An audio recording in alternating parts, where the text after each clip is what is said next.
नमस्कार दोस्तों, राधे राधे। कैसे हैं आप सब लोग? Welcome to my channel SK nursing education.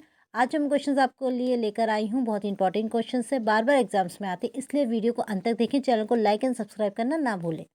प्रतिदिन स्त्रावित होने वाले बाइल की मात्रा कितनी होती है? 500 मिलीलीटर। प्रतिदिन स्त्रावित होने वाली बाइल की मात्रा कितनी होती है एक अडल्ट में? 500 मिलीलीटर। बाइल का क्या कार्य है? वसा का पाचन। बाइल का क्या कार्य है? वसा का पाचन। मानव में पोषक पदार्थों का अधिकतम अवशोषण किस भाग में होता है? छोटी आंत में, स्मॉल इंटेस्टाइन। मानव में पोषण पदार्थों का अधिकतम अवशोषण किस भाग में होता है? छोटी आंत में। बड़ी आंत की लंबाई लगभग कितनी होती है? 1.5 मीटर। बड़ी आंत की लंबाई लगभग कितनी होती है? 1.5 मीटर। निम्नलिखित रसायनों में से कौन सा सबसे शक्तिशाली डिसइंफेक्टेंट है? फिनॉल। निम्नलिखित रसायनों में से कौन सा सबसे शक्तिशाली डिसइंफेक्टेंट है? फिनॉल। कैरोटिड पल्स की जांच कितने समय तक करनी चाहिए? 5 से 10 सेकंड। कैरोटिड पल्स की जांच कितने समय तक करनी चाहिए? 5 से 10 सेकंड। कैरोटिड पल्स गर्दन के सामने की तरफ जबड़े के नीचे की कैरोटिड पल्स में महसूस होने वाली धड़कन होती है। यहाँ से हम धड़कन को महसूस कर सकते हैं। सामान्य से हृदय धड़कन का कम होना कहलाता है ब्रेडिकार्डिया। सामान्य से हृदय धड़कन का कम होना कहलाता है ब्रेडिकार्डिया। शरीर का ब्लड बैंक क्या होता है? स्प्लीन। शरीर का ब्लड बैंक क्या होता है? स्प्लीन। आरबीसी का कब्रिस्तान किसे कहा जाता है? स्प्लीन।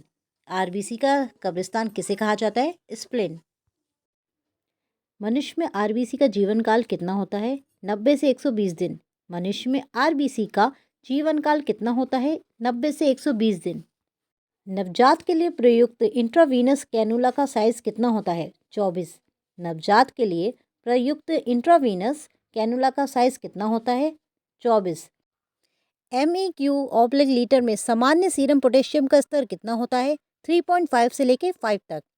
MEQ/लीटर में सामान्य सीरम पोटेशियम स्तर कितना होता है? 3.5 से 5 तक। 1 लीटर नॉर्मल सेलाइन बनाने के लिए सोडियम क्लोराइड की आवश्यक मात्रा कितनी होती है? 0.9 ग्राम। 0.9 ग्राम। 1 लीटर नॉर्मल सेलाइन बनाने के लिए सोडियम क्लोराइड की कितनी आवश्यकता होती है? 0.9 ग्राम। 0.9 ग्राम। क्रिसॉल, लाइजॉल व क्लोरोक्सीनिलॉल है फिनॉल। फिनॉल। विल्स डिसीज और लेप्टोस्पायरोसिस किसके संपर्क से फैलता है? चूहे के।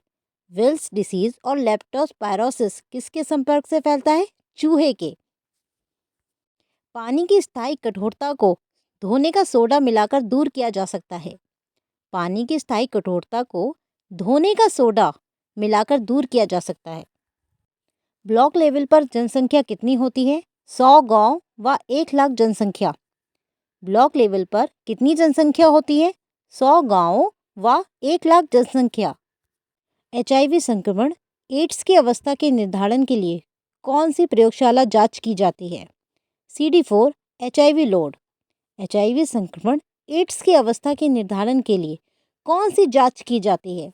CD4 HIV load. मेडिसिन के जनक, फादर ऑफ मेडिसिन माने जाते हैं हिप्पोक्रेटस। फादर ऑफ मेडिसिन माने जाते हैं हिप्पोक्रेटस। सर्जरी के जनक, फादर ऑफ सर्जरी माने जाते हैं सुश्रुत। सर्जरी के जनक, फादर ऑफ सर्जरी माने जाते हैं सुश्रुत। ब्रेक्सटन हिक्स क्या है? यूटेराइन कॉन्ट्रैक्शन, गर्भाशयी संकुचन। ब्रेक्सटन हिक्स क्या है? गर्भाशयी संकुचन, यूटेराइन कॉन्ट्रैक्शन। डिस्टोसिया क्या है? डिस्टोसिया क्या है? असामान्य प्रसव। डिस्टोसिया क्या है? असामान्य प्रसव। डिस्टोसिया क्या है? असामान्य प्रसव। डिलीवरी के दौरान बच्चे का कंधा फंस जाना, ये एक एग्जाम्पल समझ लीजिएगा। डिस्टोसिया का मतलब कठिन प्रसव, डिलीवरी में दिक्कत होना। प्रसव में महिला कहलाती है पार्टूरिएंट। प्रसव में महिला क्या कहलाती है? पार्टूरिएंट। महिलाओं में सबसे सामान्य प्रकार का पेल्विस है गायनिकोइड।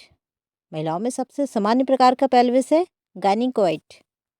1 लीटर ORS में KCl की मात्रा कितनी होती है? 1.5 ग्राम।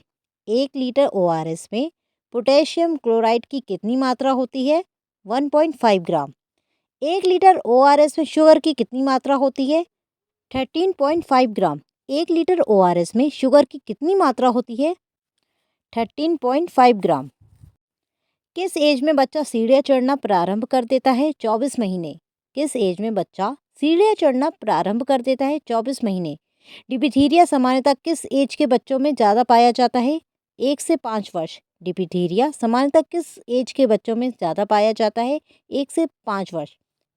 घाव भरने में कौन सा विटामिन मदद करता है? Vitamin C. घाव भरने में कौन सा विटामिन मदद करता है? विटामिन सी। कैल्शियम के अवशोषण को बढ़ाने के लिए कौन से विटामिन की आवश्यकता होती है? Vitamin D. कैल्शियम के अवशोषण को बढ़ाने के लिए कौन से विटामिन की आवश्यकता होती है? Vitamin D. मनुष्य का दूध केवल इसके अतिरिक्त सबसे प्रचुर है? लौह खनिज। मनुष्य के दूध में लौह खनिज नहीं पाया जाता है। इनमें से किस विटामिन की कमी से बेरी रोग हो जाता है? थायमीन। इनमें से किस विटामिन की कमी से बेरी रोग हो जाता है? थायामीन। शराबियों में सबसे आम कमी देखी गई है? थायामीन। शराबियों में सबसे आम कमी कौन सी देखी गई है? थायामीन। किसके अलावा सभी खाद्य वस्तुएं मूत्र में यानी यूरिन में रंग पैदा करती हैं? गाजर के अलावा। गाजर के अलावा सभी खाद्य वस्तुएं मूत्र में रंग पैदा करती हैं। आशा करती हूँ जो मैंने आज आपको क्वेश्चंस बताए आपके काम आएंगे, आने वाले एग्जाम के लिए यूजफुल साबित होंगे। तो प्लीज़ वीडियो को लाइक शेयर एंड सब्सक्राइब करना ना भूलें। Thank you.